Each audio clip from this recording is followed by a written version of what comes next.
Вы смотрите новости в прямом эфире. В студии Сергей Михедов. Здравствуйте. Коротко о главном. Айсен Николаев озвучил ежегодное послание Госсобранию Илтумен. Какая помощь оказана населению и бизнесу в условиях пандемии? Авиаперелеты в Алекминск могут прекратить. В первой декаде января закроют взлетно-посадочную полосу. Наш корреспондент разбиралась в проблеме. Долгожданный проект реализован. Набережную города открыли в Покровске.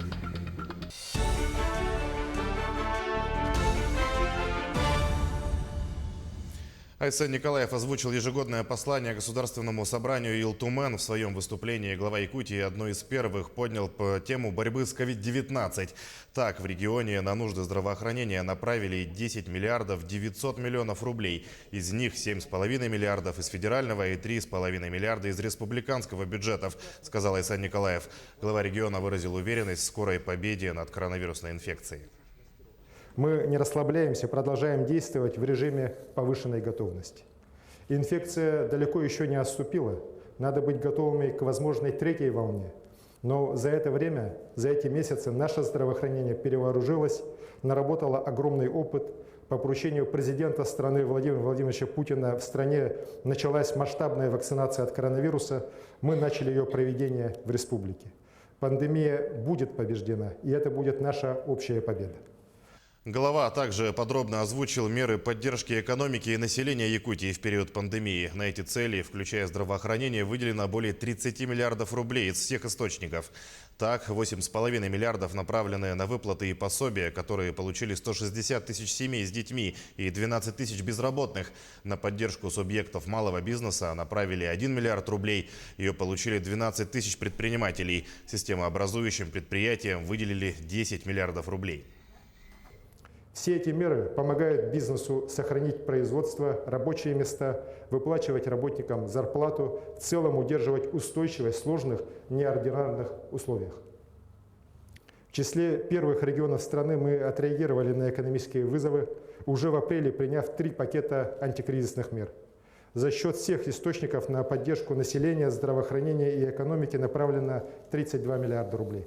Несмотря на все сложности экономической ситуации, нам удалось сохранить социальную ориентированность бюджета и на предстоящий 2021 год. В отличие от прошлых лет, в полном объеме защищены расходы на образование, на обеспечение коммунального комплекса. Следующий 2021 год глава Якутии объявил годом здоровья. Идем далее. Общественный совет при постоянном представительстве Якутии в Москве подвел итоги работы сохранения исторической памяти, развития и распространения якутской культуры. За 2 года актив превратил общественные инициативы в реальные дела.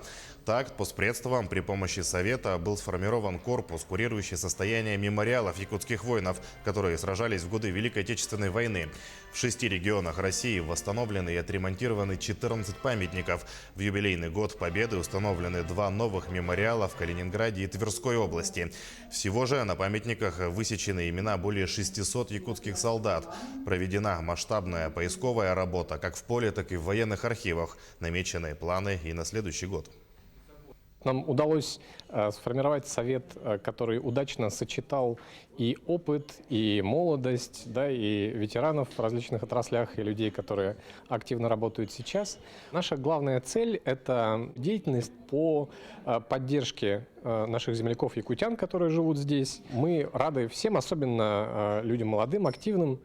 То, что даже в общественный совет вошли не только те, кто живет в Москве, а те, кто проживает в разных регионах, да, тут и Крым, и другие страны. Все это показывает о том, что у постоянного представительства очень большие цели, и все те люди, которые будут работать в 2021 году, тоже внесут свою лепту в развитие республики. Авиаперелеты в Алекминск могут прекратить в первой декаде января. Такие сроки называет компания, ведущая работы на взлетно-посадочной полосе аэропорта. В ответ руководство Алекминского района обратилось с просьбой сохранить рейсы до конца месяца. Иначе жители районного центра могут оказаться в транспортной блокаде. Официальный зимник планируют открыть только в феврале. Елена Фаст о решении проблемы. Год подходит к концу. Ряд проектов вот-вот подведут свои итоги. Тем временем масштабный проект по строительству взлетно-посадочной полосы в Алекминске продолжает плановые работы. В зимний период это в основном подготовка грунтов. У нас идет по графику идет отсыпка сейчас с нулевого пикета по 11 пикет.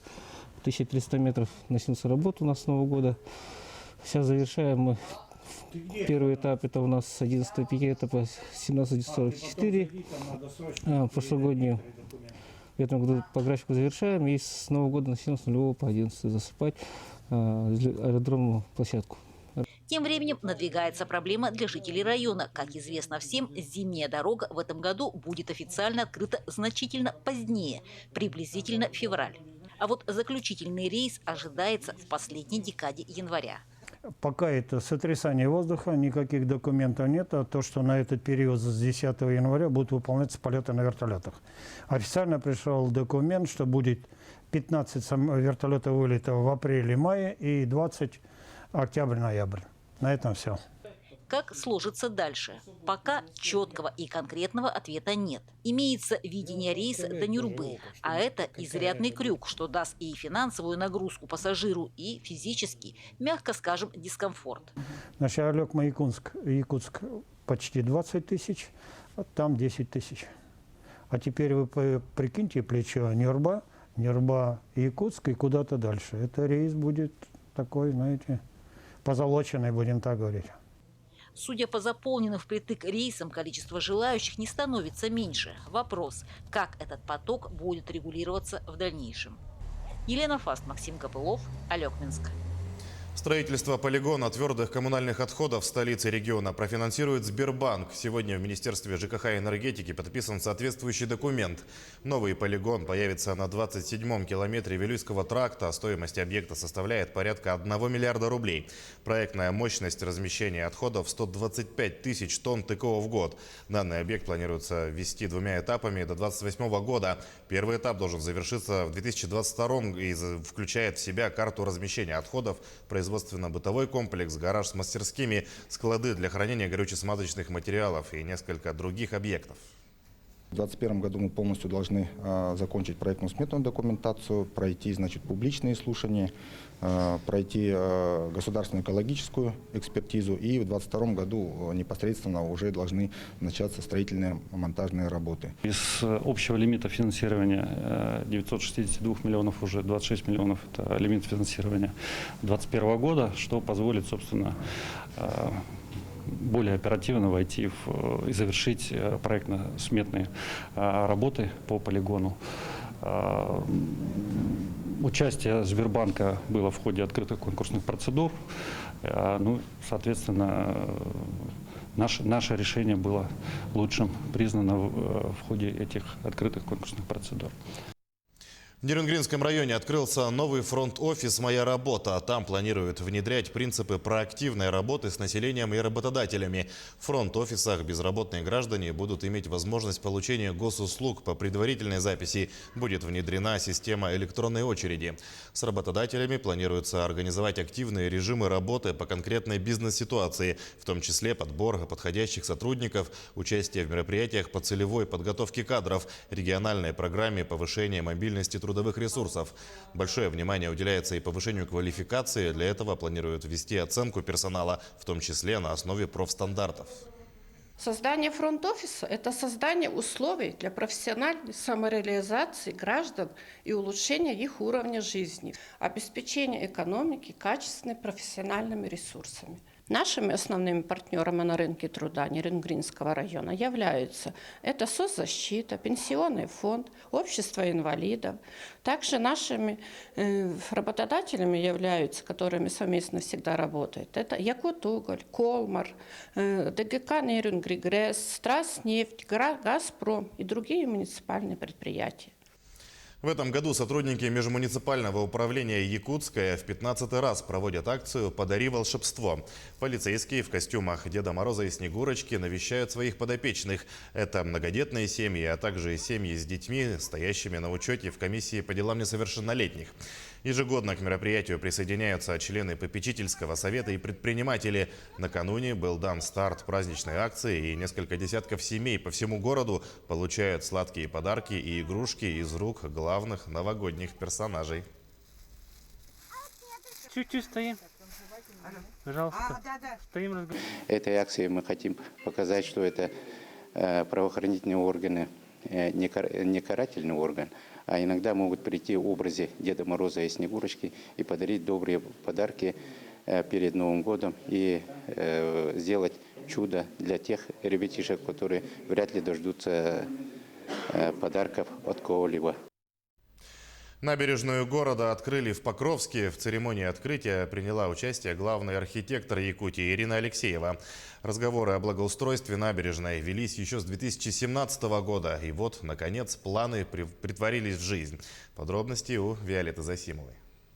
Прошлым летом стало известно, что проект благоустройства набережной Покровска стал победителем всероссийского конкурса лучших проектов создания комфортной городской среды и получит федеральную поддержку в размере 40 миллионов рублей. Над реализацией проекта трудилась большая команда, состоящая из госслужащих, архитекторов, проектировщиков, краеведов и строителей. Возглавила команду главный архитектор Якутии Ирина Алексеева. На торжественном открытии в благодарность за оказанную помощь глава Покровска Петр Гермогенов вручил ей знак «Почетный житель города Покровска». И я хочу поблагодарить, конечно же, администрацию города Покровска, которые смогли привлечь очень большое количество людей. Я помню, как мы впервые собирались здесь в Саргыт-Хюльгете, и люди просто пришли, и я думаю, что тогда люди и не верили, что это вообще может быть реализовано. Протяженность набережной 502 метра. Состоит она из 3 функциональных зон – событийная, фудкорт и спортивная. Последняя зона еще в процессе строительства пользовалась большим успехом у детей и молодежи, так как в ней расположены тренажеры для воркаута, баскетбольное поле и самый крупный в республике роллердром. Строительство и монтаж объектов набережной осуществляло муниципальное автономное учреждение «Городская среда». Это же учреждение в дальнейшем будет заниматься вопросами содержания набережной. Как вы видите, саму набережную, она в прекрасном состоянии. И все, что мы возили, все материалы оборудования сертифицированы, таких как FK Рамский, Группро и наш двор. Это все очень хорошее, можно сказать, оборудование. На данный момент все строительные и монтажные работы завершены. Осталось дело за озеленением в теплое время года. И следующим летом набережная предстанет перед жителями и гостями города во всей красе. Виолетта Засимова, Федор Тарасов, Хангаласский улус. К этому часу это все новости. Берегите себя, не забывайте носить маску и соблюдать безопасную дистанцию. Оставайтесь с нами.